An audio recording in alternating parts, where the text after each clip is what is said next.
Good evening. My name's Brigadier General Dale Alford, and it's a damn honor to be here, standing here in front of you tonight. I'd like to say that for the Snyder family and the Anderson family, that you can just feel the love in the room for those two warriors. I was Norman's battalion commander. I commanded the 3rd Battalion, 6 Marines, and 2 400s from Iraq, from March 2004 to May 2006. That battalion deployed both to eastern Afghanistan and fought in the mountains of Afghanistan on the Pakistan border, and then 8 months later deployed back to Iraq and fought on the western border, the Syrian border in Iraq. Those 2 years were the most meaningful years in my life. I'll never be able to match it.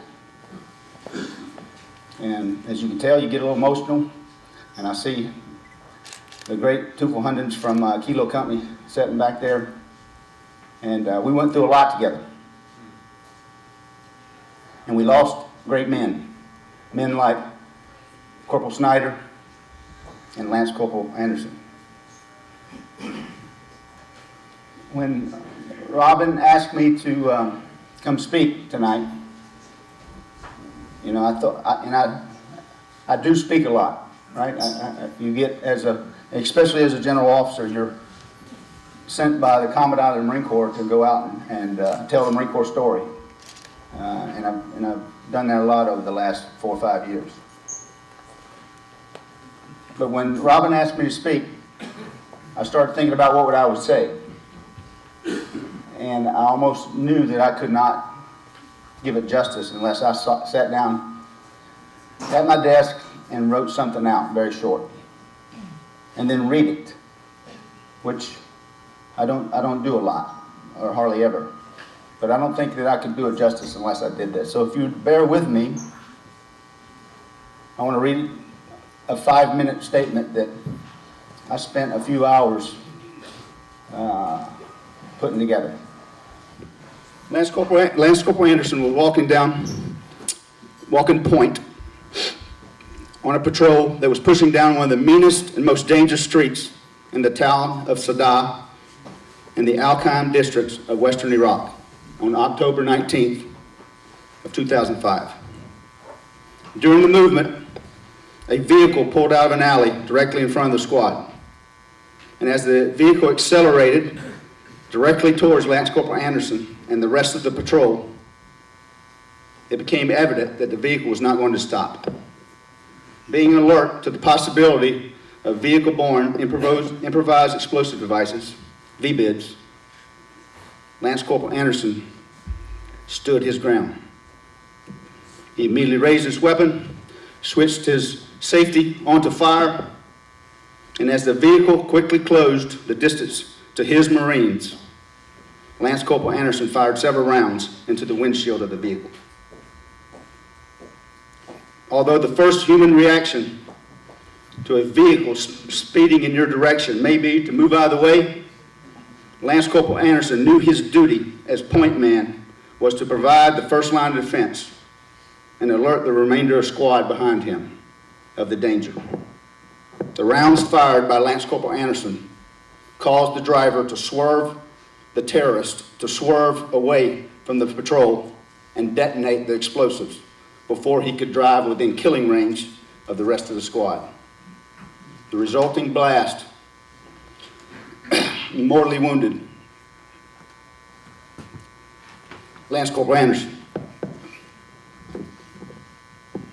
If it hadn't have been for his immediate action of this brave young Marine, the vehicle would have been able to drive into the squad, wounding and killing many more of his brothers in arms. I've been in the Marine Corps for nearly 27 years, and I will forever marvel at the unwavering resolve of young men who consistently volunteer to join our Marine Corps in the time of war. They know the potential for death and the permanent disability of injuries that can be caused, but yet they follow the calling And that's what the Corps is, a calling.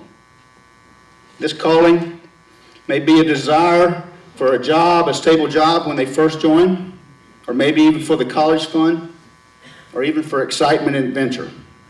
But as the desire soon matures into a selfless devotion that is fueled by the love of his fellow Marines, a passion to accomplish the mission, no matter what. As a leader in the Marine Corps, there are few things more humbling than watching a unit build its bonds together and transcend the trivial concerns of our society. Whether that may be Marines that come from all walks of life that come together, whether it's race, ethnicity, or where they're from. It is these bonds that bring them and unite them of all different walks of life under a single purpose. Never was this more true than while I was the commanding officer of 3rd Battalion, 6th Marines. The men of 3-6, the Teufelhundens, earned the title of U.S. Marines each and every day. And they held a conviction that their life was not as important as the man to their right and to their left, every single day. It was here, while walking point, where this devotion to duty and brotherhood converged, that Lance Corporal Anderson is where he lived his life that moment.